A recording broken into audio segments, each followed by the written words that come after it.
Before you buy a product, you have to know the price. And elections are no different. That's why politicians should tell Canadians the price tag before Canadians vote. This Prime Minister is not doing that because he's afraid voters will have sticker shock. Instead, he's trying to get voters to hand him a blank check before the election that he can cash after the election. He learned this from his two mentors, Dalton McGuinty and Kathleen Wynne, the former Liberal premiers of Ontario. Their record was to double Ontario's debt, double electricity prices, driving the poor to the food bank and our jobs out of the province, and of course, lying before every single of their 4 election victories about their future plans to raise taxes. This record led to the worst middle-class income growth of any province in the country and the highest poverty rate of any province in the country. These consequences and these costs, unfortunately, were not known until after the elections were over, because these two mentors of our current Prime Minister would lie blatantly about their real plans and true costs until it was too late for voters to do anything about it. And who was the architect of this dishonest tax hiking strategy? Why, Gerald Butts, the principal secretary to the current Prime Minister. He was the one who, behind the scenes, drafted the talking points and spun the media in order to trick everyone into believing that all of the pre-election goodies promised would come for free. But of course, after the election was over, Ontarians again and again were hit with heavy bills that they had no reason to expect, and as a result, were stuck paying for a product they would not have otherwise purchased. How do we know that this Prime Minister will repeat the strategy of his two Ontario Liberal mentors? Well, first, he's already started. He's begun raising taxes on middle-class Canadians, who are paying on average $800 more per family of 4. These tax increases have targeted families where one spouse earns more than another by canceling income splitting, or taking away tax credits for kids' sports and arts, for university students' textbooks and some of their tuition costs, for transit users who now lost their bus pass tax credit, and of course, small businesses who now face new penalties for saving within their company or sharing the work and earnings with their family members. These same small businesses are paying higher payroll taxes for each employee and higher carbon taxes on their energy use, a cost that will not be compensated for with any form of rebate. Now, the government is fond of claiming that it will only tax rich people. Let's examine that very carefully. To believe that, you have to accept that soccer moms who put their kids in sports are all rich. They're the ones who lost the children's fitness tax credit. Or you have to believe that if you're a student who buys textbooks or pays tuition, that you're rich, because that's the justification the Prime Minister uses to take away their education and textbook tax credits. You have to also believe anyone on a bus is rich, and according to the parliamentary secretary to the Minister of Finance, that is the case. He claimed that only rich people were claiming the transit tax credit.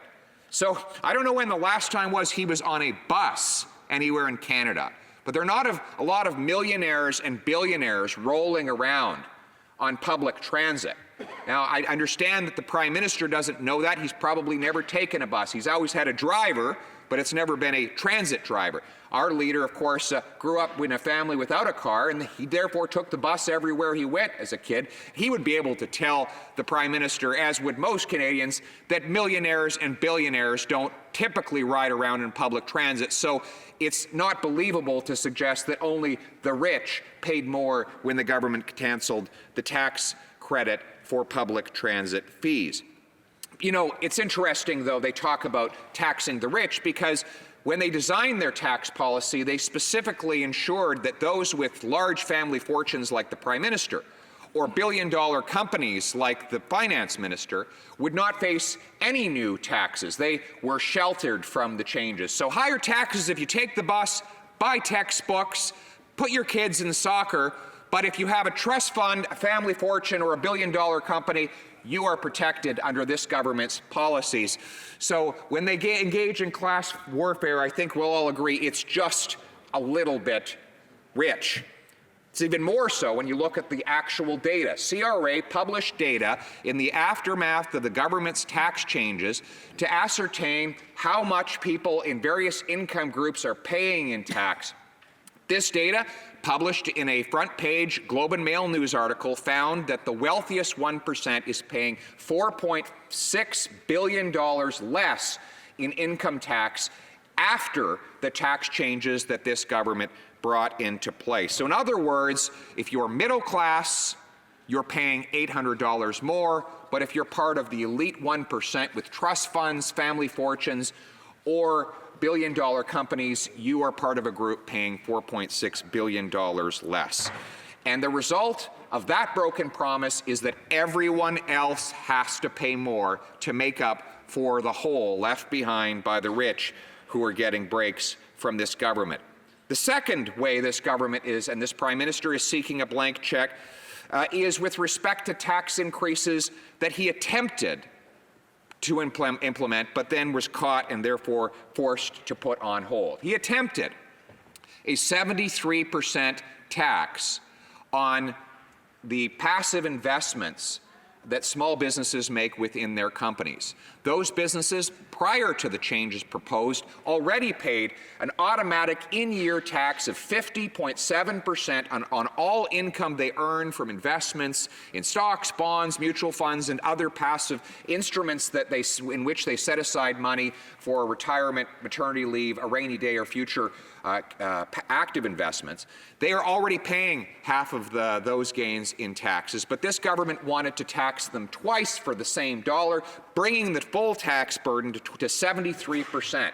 Now, of course, I caught them, we caught them, small businesses caught them, and as a result of the backlash, they put that change on hold. They also considered taxing health and dental benefits and got caught and put that proposal on hold. They attempted to take away the disability tax credit from diabetics, even though the law requires that anyone who needs 14 hours of life-sustaining treatment and has diabetes is entitled to receive that tax credit. They even attempted to tax employee discounts so that the waitress who takes a 10-minute break at midnight and has a free chicken salad sandwich at the restaurant would have to pay income tax on that sandwich at the end of the year.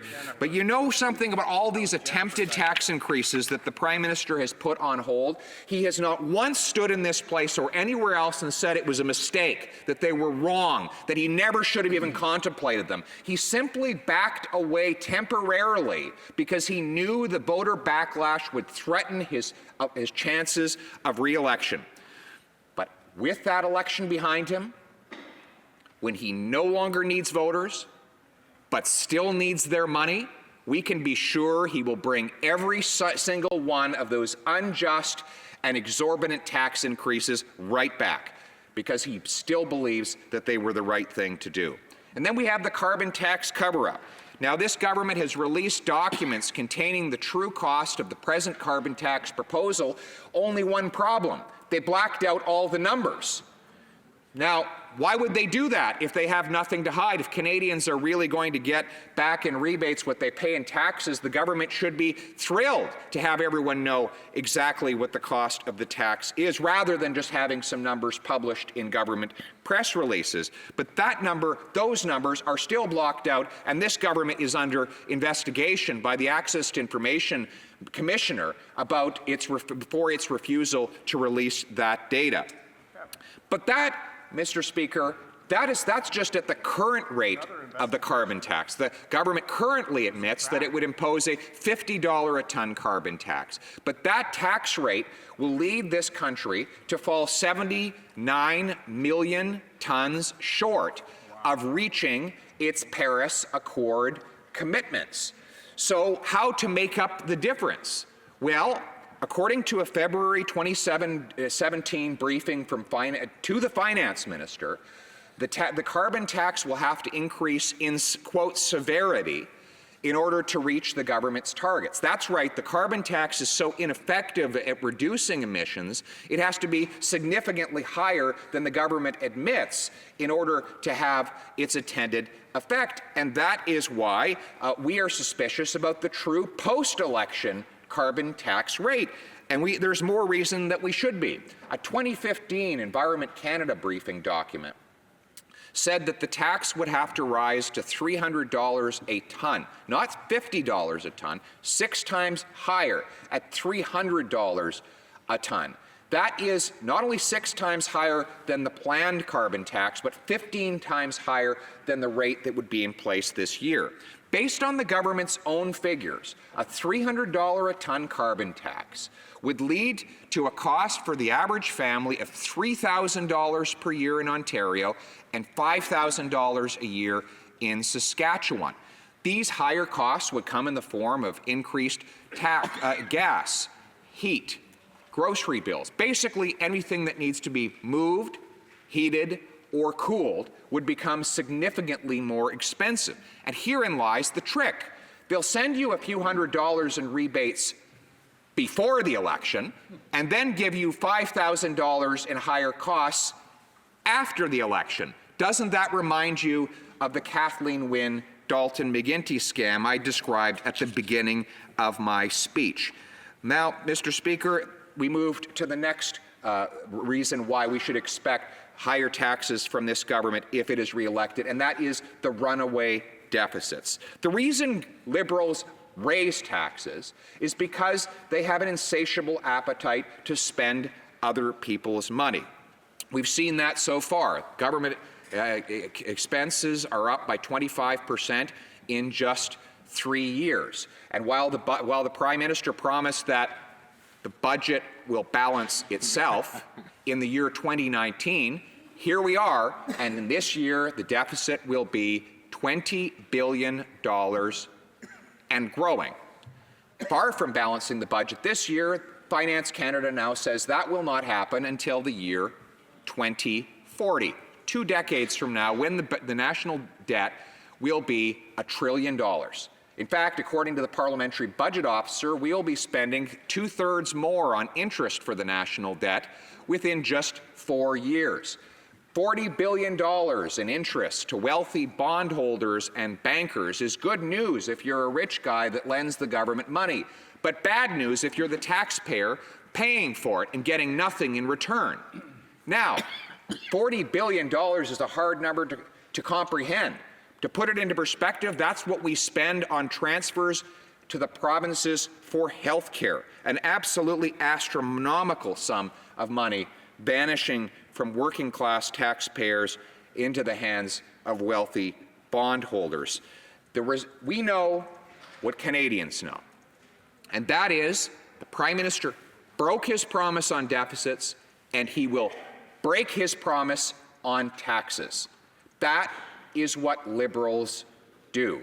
The only way to pay for the exorbitant tax increase in debt will be for an increase in Liberal taxes after the election when he no longer needs voters. This tax increase will cost Canadians a fortune. And this Prime Minister knows something about fortunes. He inherited one. This Prime Minister's family wealth originated with his grandfather's petroleum empire. A great irony now that the Prime Minister is shutting our oil workers out of a job. He's blocked 3 pipelines. 3 of the biggest worldwide pipeline companies were ready to put shovel in the ground when the Prime Minister took office. All 3 of them have left and taken their money and jobs with them down to Dallas and Houston. All of our exes are in Texas, Mr. Speaker. And back here in Canada, we're stuck unable to get our own product to market. But this Prime Minister, ironically, the same Prime Minister who's caused that heartache for petroleum sector workers, continues to live off of the fruits of his grandfather's petroleum empire. Now, nobody should fault the Prime Minister's grandfather. He was evidently a brilliant entrepreneur who created wealth and opportunity for many of his peers in his time. And that is all that Canadians are asking for today. But the one unfortunate consequence is that his grandson has no idea what it's like to live in the financial real world with everybody else. He believes budgets balance themselves because that is how it has always worked for him. He's never had to balance a household budget, so he believes the budgets balance themselves. He's never had to worry about costs because he's always made others pay for his mistakes. He inherited a fortune, and now he's costing Canadians a fortune.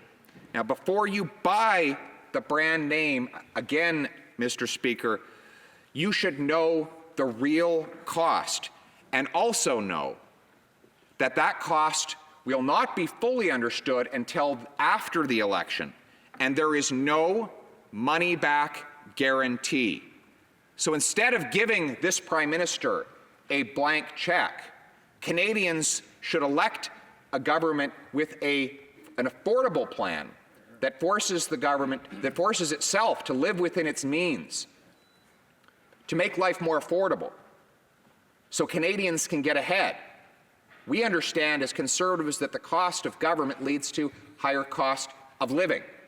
And that's why we will run a government that lives within the means and according to the budgets of everyday Canadians who work hard, pay their taxes, and play by the rules. We will grow spending only at sustainable rates that are equal to or lower than inflation and population growth, so that Canadians can keep more of what they earn, and we can return in a reasonable time frame to a balanced budget. That is how we make space for families and entrepreneurs to build their own dreams and their own ambitions. We on this side of the House of Commons believe in a country based on meritocracy, not aristocracy, where small businesses and entrepreneurs get ahead by having the best product, not the best lobbyist, where businesses make a profit when they obsess over customers, not when they obsess over pleasing politicians, and where every Canadian can achieve his or her own ambitions without politicians standing in the way, but rather with government standing by their side. Thank you very much, Mr. Speaker.